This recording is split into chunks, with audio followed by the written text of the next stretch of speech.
How's it going guys, Chris here, and today we're going to be taking a look at and comparing two different weapons in Call of Duty Modern Warfare, the Kilo 141 and the M4A1. Both fairly fast firing assault rifles designed to perform well over most ranges by providing a decent balance of power, speed and accuracy, making them pretty versatile guns for general use. With that said, they do have different characteristics, which are going to make them better and worse than each other in certain scenarios, and so they might also benefit from having certain attachments slapped onto them as a result, helping to counter their weaknesses or enhance their advantages. So we're going to be taking a look at the base versions of the weapons and seeing how they stack up next to each other. First of all, let's test to see how many bullets it's going to take to kill the other guy.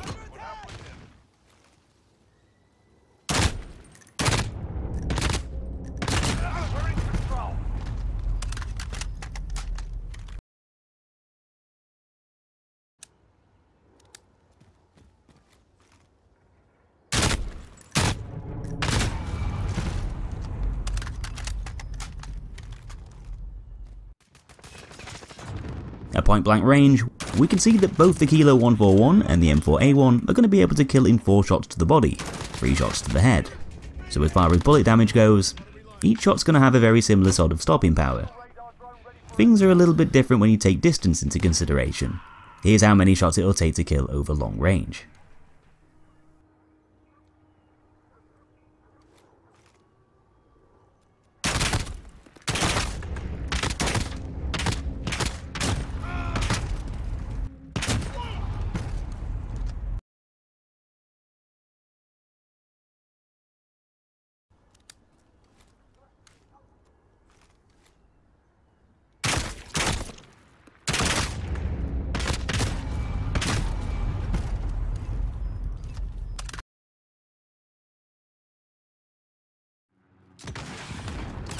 So as you can see here, the Kilo 141 is going to be able to bring someone down with 5 body shots over range, 3 shots if you hit them in the head.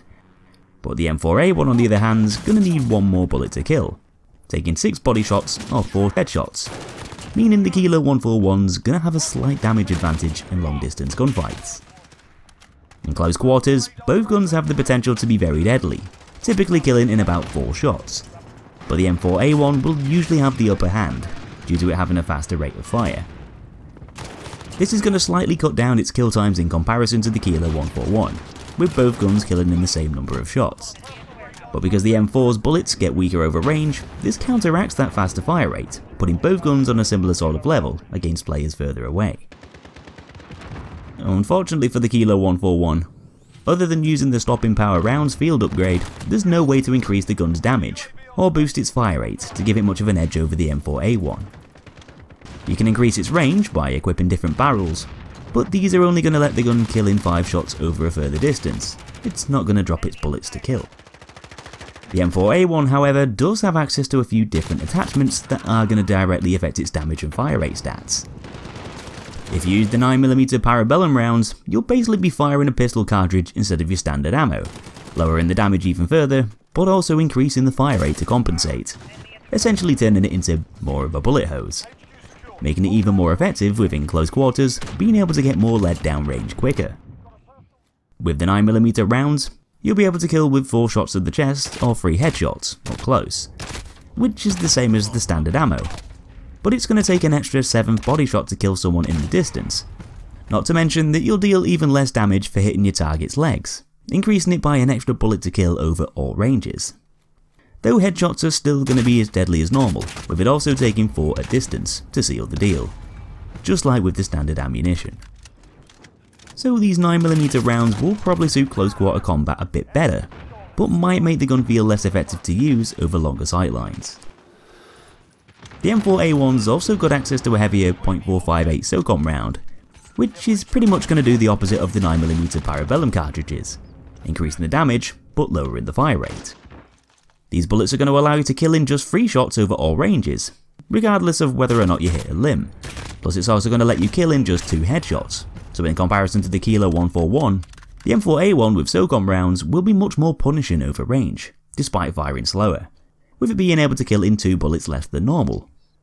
Definitely a good thing for maps with longer sightlines, with those stronger bullets going pretty well with the M4 semi-automatic setting. not a bad choice to use on Ground War and Warzone if you want a decent amount of stopping power over distance. As far as the recoil patterns go, looking at this test, we can see that if we spray a load of bullets out with the Kilo 141 in its fully automatic setting, without adjusting its line of fire, the gun's immediately going to jolt upwards, and after a few shots, start to stray to the left side.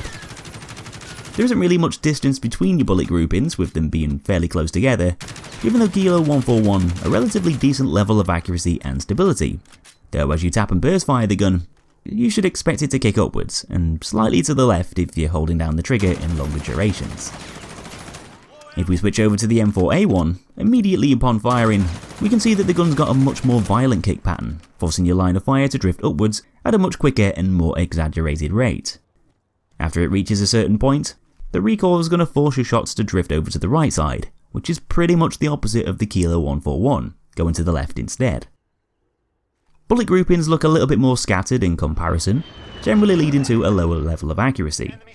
And with that vertical kick being so high, you'll often find that the M4 is going to be far less stable than the Kilo 141, meaning you might need to fire in shorter bursts, often tapping the trigger to stay on target if your opponent's further away in the distance.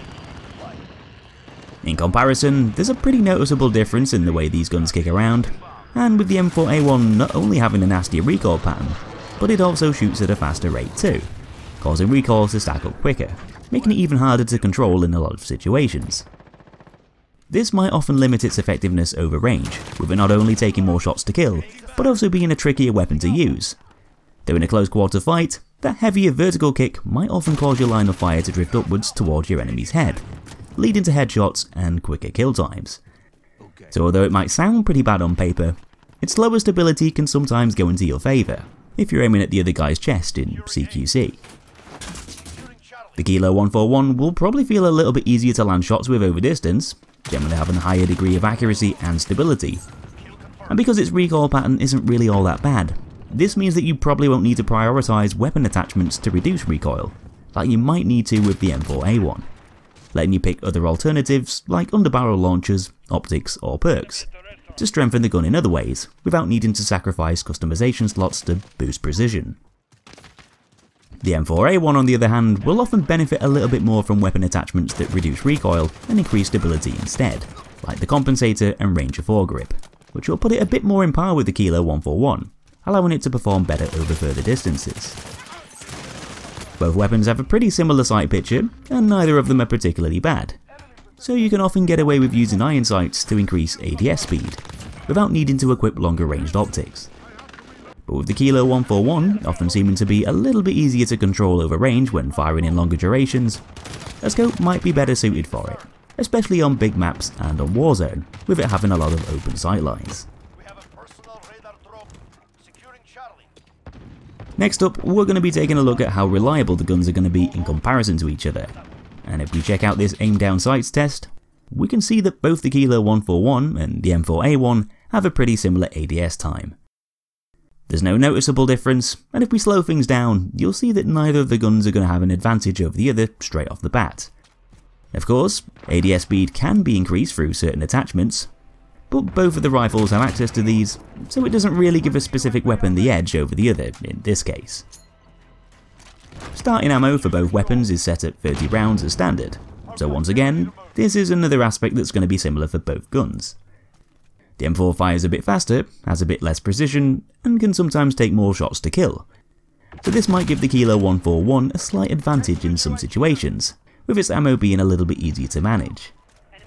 But generally speaking, things aren't really going to seem massively different between the two, regarding ammo capacity. That's until you hop into Gunsmith and start playing around with the magazines of course, with both weapons having access to different options. The Kilo 141 has 3 other magazine choices separate to its original, with those holding either 50, 60 or 100 rounds. Though these are all going to fire the standard ammunition, so all they're going to do is increase the ammo capacity. The M4A1's also got access to 50 or 60 round mags like the Kilo, but it's also got access to those smaller ones too that use different ammo types. The 9mm Parabellum magazines give you 32 shots, which is a kinda similar size to standard, but because it makes the gun fire quicker, and because it shoots out weaker bullets, you might find yourself running out of ammo at a faster rate. The .458 SOCOM magazines hold even less ammo still, only having the capacity of 10 shots. But as a trade-off, these are going to be a lot stronger and shot out at a slower pace.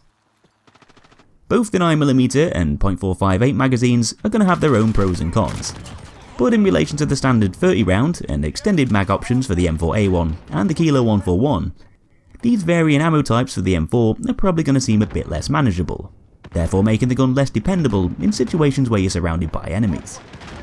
So if you decide to use either of these with the M4A1, you might want to equip the Sleight of Hand perk, as you'll often be running out of ammo quicker than normal.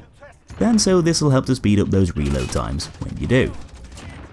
Speaking of reloads, if we put the Kilo 141 next to the M4A1, both using those normal 30 round mags, we can see that the reload times are almost the same. But the M4A1 has a very tiny edge if you've got ammo left over in the magazine. This is also the same for empty reloads too, with the Kilo 141 being marginally slower. It's not a drastic difference in reloads, as they both look very similar, and you're probably not going to notice a huge difference when you're playing. But at the end of the day, there is still a little bit of a difference, and this could potentially help or hinder you in a sticky situation. This pretty much goes for all the different magazine choices too, as the only one that's going to have a different speed for both guns is the Kilo 141's 100 round drum, which is a teeny bit slower to reload than normal. But then again, if you go for the 100 round drum, you shouldn't really need to reload very often anyway, as you should have more than enough ammo there to keep you going through the fight, with over 3 times more ammo than standard.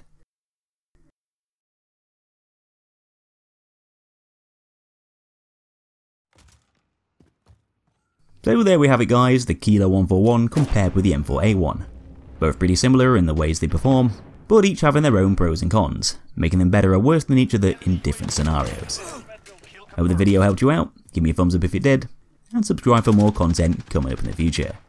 Thanks for watching, and I'll be seeing you in that next episode.